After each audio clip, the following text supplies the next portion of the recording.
तूही रे माझा मितवा हा भाग आजचा जबरदस्तच होणार आहे, कारण आता दत्त पादुका चोरीला गेलेल्या असतात ना, त्या ईश्वरीला सापडणार आहेत.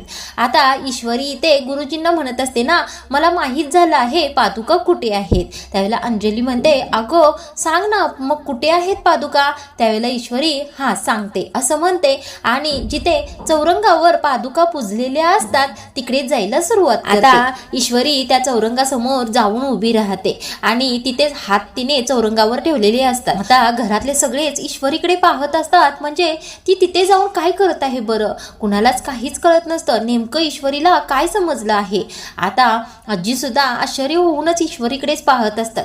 आता राकेश मात्र चांगलाच घाबरलेला असतो. आता ईश्वरी त्या ताटाजवळ हात नेते आणि नमस्कार करत असते. आता नमस्कार करून झाल्यानंतर ती गुरुजींच्याकडे पाहत असते. आता गुरुजी सुद्धा खूपच समाधानाने ईश्वरीकडे पाहत असतात. आता ईश्वरी पाहते अर्णवकडे. आता अर्णव काय झालं असं भवईनेच खुणावत असतो. आता ईश्वरी पुन्हा त्या ताटाकडे पाहत. आता हा राकेश ईश्वरीकडे पाहतच स्वतःच्या मनात म्हणत असतो, हिला खरंच तर माहीत झालं नाही ना की पादुका त्या चौरंगाखालीच आहेत ते. आता राकेशची तर चांगलीच घाबरगुंडी उडालेली असते. आता ईश्वरी नमस्कार करते आणि हळूच चौरंगावरचे कापड वर करते. आता कापड वर केल्यानंतर ईश्वरी हळूच त्या चौरंगाच्या खाली हात घालते आणि लाल कपड्यामध्ये पादुका गुंडाळून त्या राकेशने ठेवलेल्या असतात ना, त्या हळूच बाहेर काढते आणि दोन्ही हातामध्ये धरते. आता ते पाहून मात्र राकेशला चांगलं कळलेलं असतं की आपला डाव पूर्णपणे फसलेला आहे.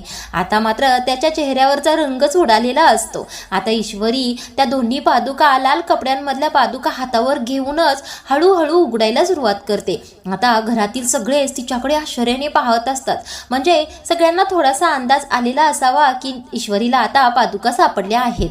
आता ईश्वरी हळूहळू त्या पादुकांच्या वरचं कापड काढते आणि सगळ्यांनाच त्या पादुका सापडल्या आहेत हे कळतं. म्हणजेच सगळेजण त्या आता पादुकाकडेच पाहत असतात. आता मात्र या पादुकांच्याकडे बघून गुरुजी हसत असतात, म्हणजे खूपच आश्चर्य आजींना सुद्धा वाटत असतं. आता आजी तर तोंडालाच हात लावतात, अंजली सुद्धा तोंडाला हात लावते, म्हणजे हे कसं शक्य आहे हेच त्यांना प्रश्न पडलेला असतो. आता ईश्वरीला खूपच आनंद झालेला असतो.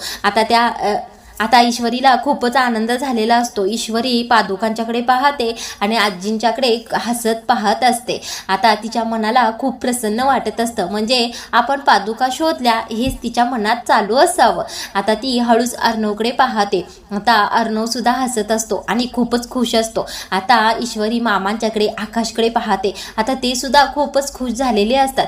आता अर्णव मात्र तिरक्या नजरेने त्या राकेशकडे बघत असतो. आता ईश्वरीच्या हातात पादुका आहेत म्हटल्यानंतर घरातील सगळेच सदस्य हात जोडून नमस्कार करतात. गुरुजी सुद्धा त्या पादुकांना नमस्कार करतात.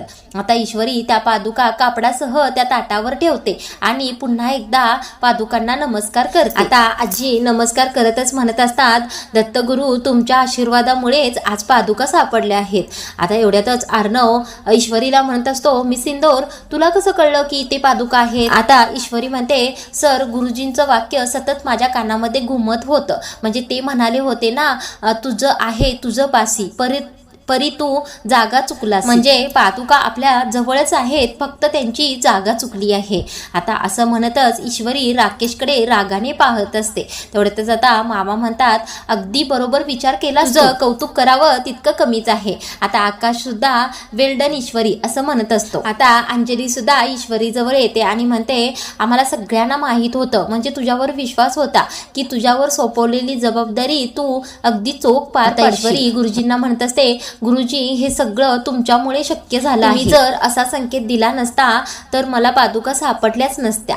आता आजी सुद्धा ईश्वरीचं बोलणं ऐकत असतात. आता गुरुजी म्हणतात, तुला पादुका सापडाव्या ही साक्षात दत्त गुरूंचीच इच्छा होती. तुझ्या भक्तीची परीक्षा पाहिली त्यांनी आणि ती तू चोखपणे पार पाडलीस. आता या मामीला आणि राकेशला मात्र या बोलण्याचं काही कौतुक वाटत नसतं, बाकीचे मात्र सगळे खुश असतात. आता गुरुजी म्हणतात, चला तर आता मग अभिषेकाची तयारी सुरू करा.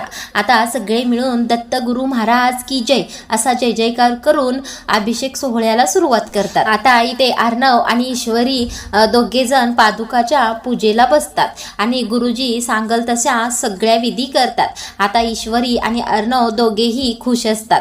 आता ही पूजा संपन्न झाल्यानंतर गुरुजी म्हणतात, चला तर आता पादुकांच्या अभिषेकचा सोहळा पार पडला आहे, आता तुम्ही दोघे जोडीने नमस्कार करा। आता ईश्वरीने अर्णव ते पादुकांचं ताट उचलतात आणि स्वतःच्या कपाळाला लावतात आणि नमस्कार करतात। इकडे मात्र राकेशच्या चेहऱ्यावरचा रंग उडालेला असतो ते पाहते अंजली आणि अंजली हळूच राकेशच्या खांद्यावर हात ठेवते आणि खुणावतच म्हणते, काय झालं? त्यावेळेला राकेश खोटं खोटं हसण्याचं नाटक करतो आणि काही नाही असंच खुणावतो। आता इकडे गुरुजी म्हणत असतात, चला तर छान पूजा झाली। आता गुरुजी ईश्वरी आणि अर्णवला आशीर्वाद देतात की तुमचा संसार सुखाचा होवो आणि दत्तगुरूंची कृपा तुमच्या घरावर अखंड राहो। आता आशीर्वाद दिलेला पाहून ईश्वरी खूपच खुश होते। आता अर्णव आणि ईश्वरी दोघेही गुरुजींना नमस्कार करतात। आता शुभम भवतु असा आशीर्वाद पुन्हा गुरुजी त्या दोघांना देतात। आता हे दोघे पाया पडल्यानंतर ईश्वरी आणि राकेश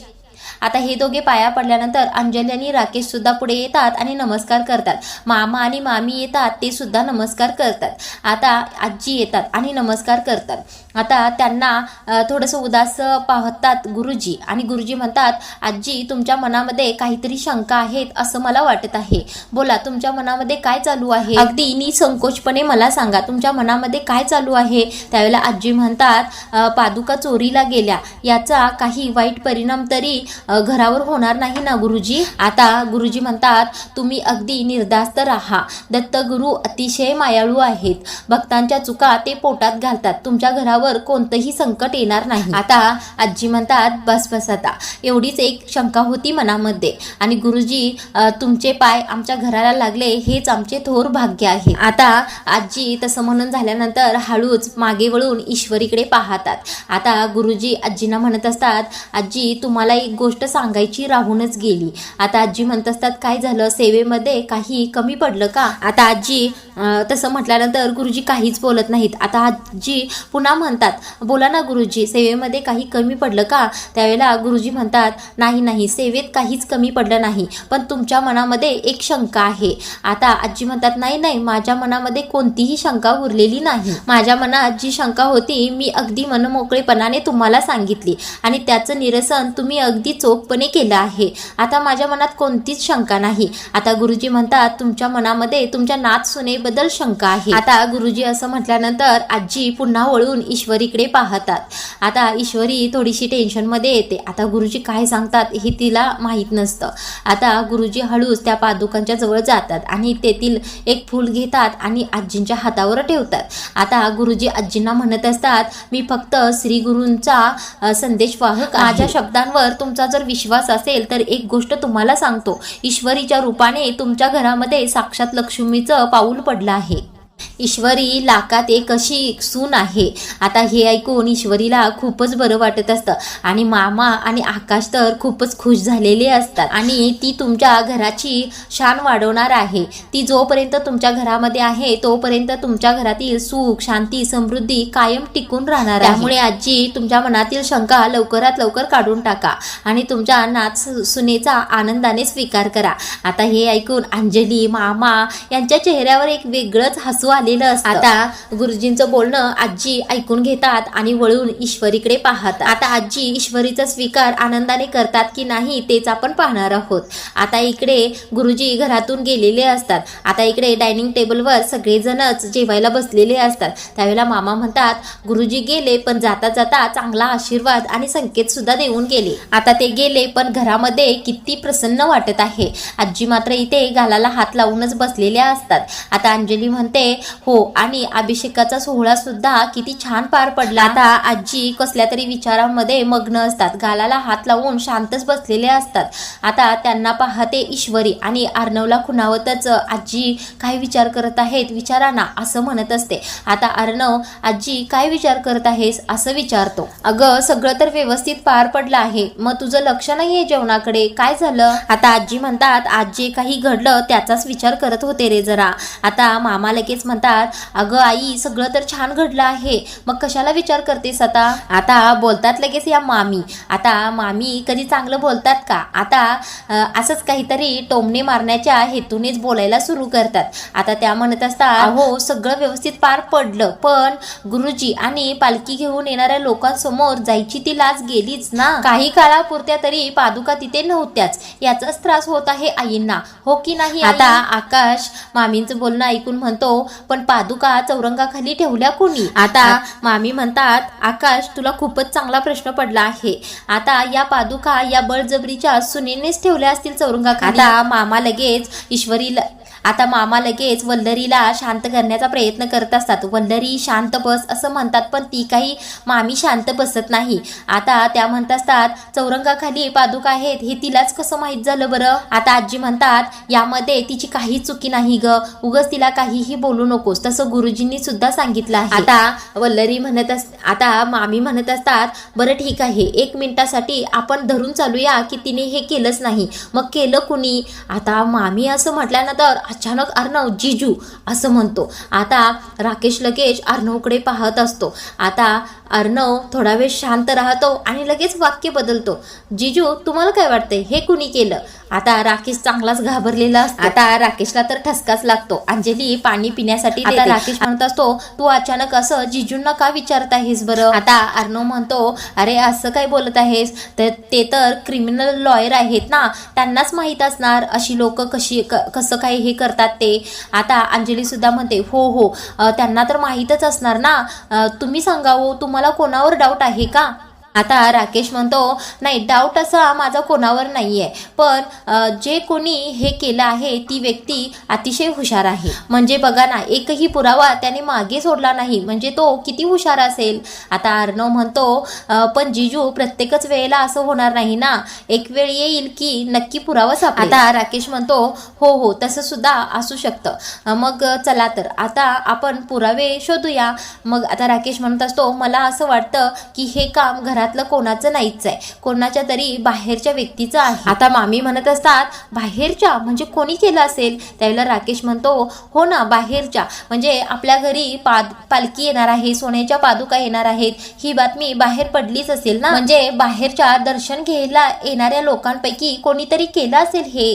आता आजी म्हणतात, हो शक्य आहे हे, म्हणजे सोन्याचा मोह कुणाला सुटलाय ना, सोन्याचा मोह कुणालाही काहीही करायला भाग पाडू शकतो. म्हणजे सोन्याच्या पादुका असल्या म्हणून काय झालं, मग काय देवाच्या पादुका सुद्धा सोडत नाहीत, म्हणजे कहरच आहे. आता राकेश लगेच बाजूला जाण्यासाठी खोटच म्हणतो, मी जरा आलोच, मला एक फोन करायचा आहे. आता ईश्वरी चांगलीच रागामध्ये असते. आता हा राकेश फोन करण्याचं नाटक करून बाहेर येतो आणि स्वतःच बडबडत असतो, ही इंदोरी जिलेबीनं सगळा माझा प्लॅन फ्लॉप करून टाकला आहे, खूप मोठं नुकसान तिने आज माझं केलं आहे. त्या सोन्याच्या पादुका विकून माझं सगळं कर्ज मी फेडणार होतो. आता एवढे सगळे पैसे कुठून आणू या दादाला द्यायला.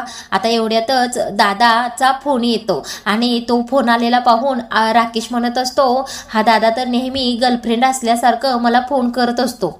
आता हा राकेश त्या फोनकडे बघतच एकटाच बडबडत असतो. तेवढ्यातच खाली कोणीतरी राखेचं रिंगण काढत असतं, ते पाहतो राकेश. आता पाहतो तर काय, ईश्वरी आणि अर्णव असतात.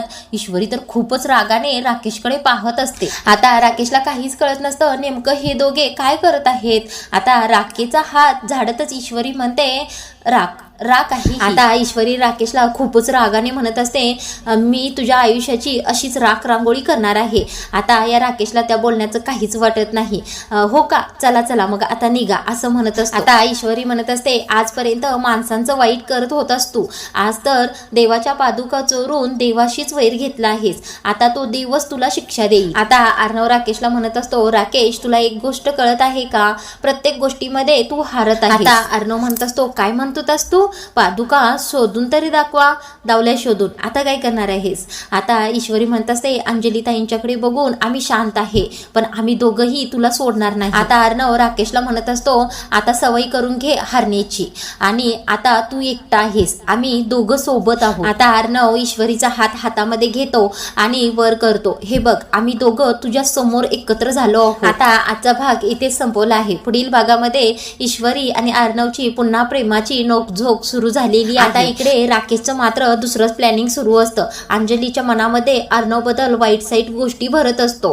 आता राकेश अंजलीला म्हणत असतो, मगाशी अर्णवने मला ज्या प्रकारे विचारलं त्या प्रकारे मला थोडंसं वाईटच वाटतं. आता अंजली सुद्धा विचित्र चेहरा करते. आता राकेश स्वतःच्या मनातच म्हणत असतो, तुझ्यात आणि तुझ्या भावामध्ये कसा गैरसमजाचा वणवा पेटवतो ते बघतच राहा. आता पुढील भागामध्ये हा राकेश नेमकं कोणत्या प्रकारे आणि काय वाईट कृत्य करणार आहे तेच आपण पाहणार आहोत. तर हा तू ही रे माझा मितवा मालिकेचा रिव्ह्यू तुम्हाला आवडला असेल तर व्हिडिओला फक्त एक लाईक करा.